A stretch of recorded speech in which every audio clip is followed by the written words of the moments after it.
Tonton video ini sampai selesai agar Anda tidak gagal paham.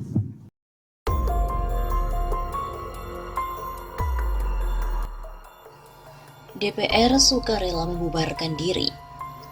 Badan Anggaran atau Banggar DPR RI menerima dan menyetujui peraturan pemerintah pengganti Undang-Undang atau Perpu Nomor 1 Tahun 2020 untuk penanganan COVID-19 yang ditetapkan menjadi undang-undang.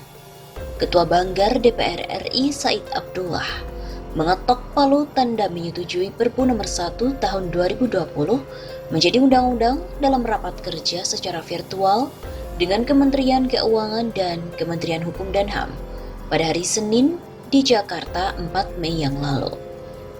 Keputusan yang cukup mengagetkan untuk sebagian orang, karena tidak pernah ada dalam sejarah DPR keputusan diambil secara virtual.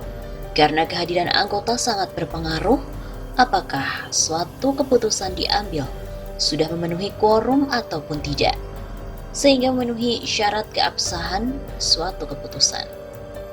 Bagi yang mengikuti perjalanan DPR MPR pasca reformasi tentu tidak kaget, karena sejak saat itu terjadi banyak pelanggaran yang dilakukan oleh DPR MPR, diawali dengan pelanggaran yang disebut banyak pihak sebagai kudeta konstitusi terhadap Undang-Undang Dasar 1945 yang telah disahkan oleh PPKI pada tanggal 18 Agustus 1945 sehingga diberlakukannya Undang-Undang Dasar 1945 palsu yang ditetapkan oleh MPR dengan ketetapan tanpa nomor tanggal 10 Agustus 2002.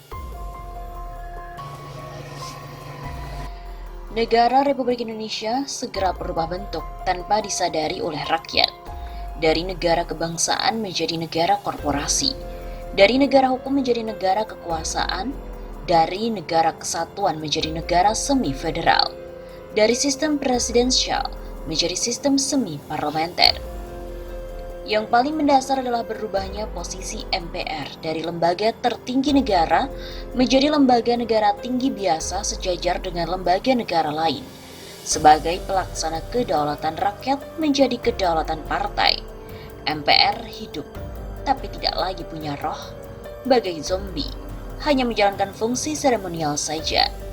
Rakyat tidak lagi punya perwakilan dengan hilangnya utusan daerah dan utusan golongan. Semua anggota ditentukan oleh partai-partai yang terbukti bersifat oligarki. Kembali pada masalah Perpu COVID-19, maka DPR akan segera mengalami nasib yang sama dengan MPR. DPR akan kehilangan fungsi dan hak budget karena pelimpahan kekuasaan anggaran, ekonomi dan keuangan tanpa batas kepada eksekutif.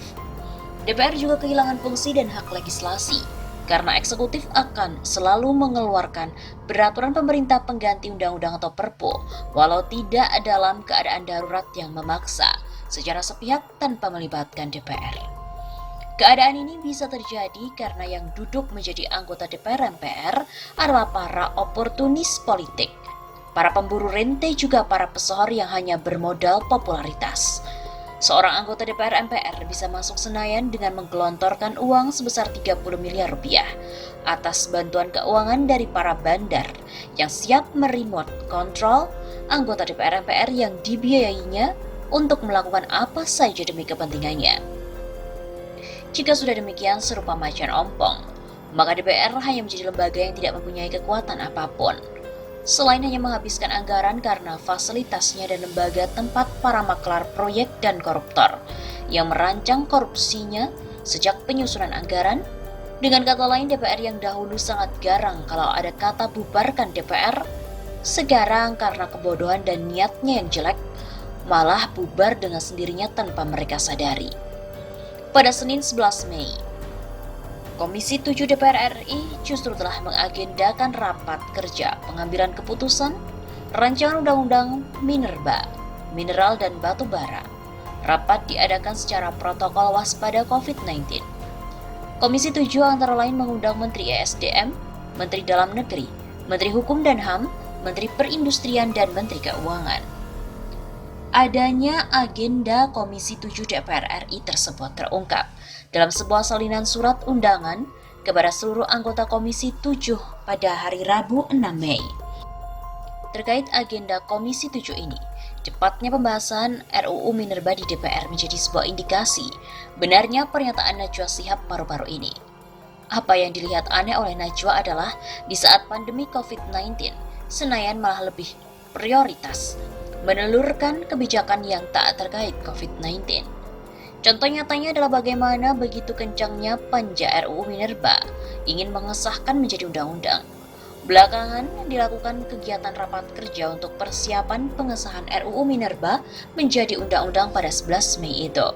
Patut diduga hanya untuk mengakomodir kepentingan Taipan Tambang. Maka tak mengherankan jika menyimak kata-kata Ketua MPR Bambang Susatyo beberapa bulan yang lalu bahwa para pemodal telah menguasai pemilik parpol, sehingga tak perlu heran ketika kenyataan dilihat apa yang terjadi di Senayan saat ini. Kejanggalan pembahasan RUU Minerba oleh DPR kali ini juga terlihat dari rentang waktu proses yang sangat cepat. Bagaimana mungkin 938 daftar inventaris masalah Minerba ini bisa diselesaikan dalam 9 hari? Dibentuk panja RUU 13 Februari 2020. Lalu pada akhir Februari 2020 sudah selesai pembahasannya. Kok kesannya ini seperti terburu-buru dikejar target? Melihat kenyataan yang ada sampai saat ini, ternyata Undang-Undang Minerba Nomor 4 Tahun 2009 itu sudah sangat ideologis dan konstitusional, sehingga tidak ada hal yang dijadikan alasan mendesak untuk membahas RUU Minerba oleh panja di DPR saat ini, termasuk membahas klaster pertambangan di Omnibus Law, kecuali hanya untuk kepentingan 7 Taipan Batubara.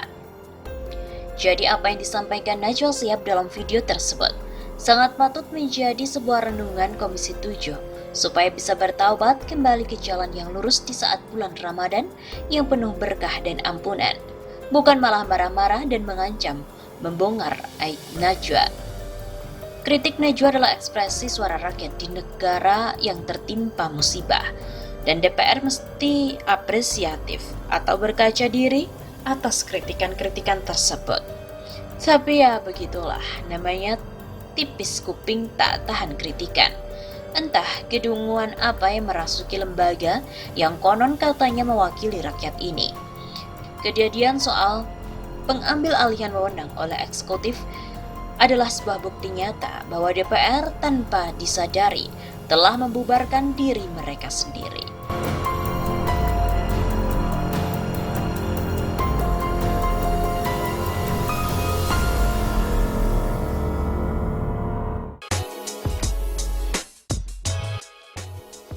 Office boy DPR yang bertugas di dekat ruang Puan Maharani positif corona. Sekjen DPR RI Indra Iskandar membenarkan informasi seorang office boy di lantai 4 Gedung Nusantara 3 dekat dengan ruangan Ketua DPR Puan Maharani positif COVID-19 karena virus corona. Dia mengatakan DPR langsung melakukan tes cepat atau rapid test corona kepada seluruh pegawai di lantai tersebut. Untuk pengetasan, pegawai diprioritaskan yang bekerja di lantai 4 dan yang sempat berinteraksi dengan yang bersangkutan.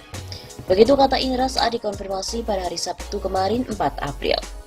Selain itu, Indra juga membenarkan soal wafatnya pegawai sekretariat fraksi Partai Nasdem beberapa hari kemarin diduga karena COVID-19.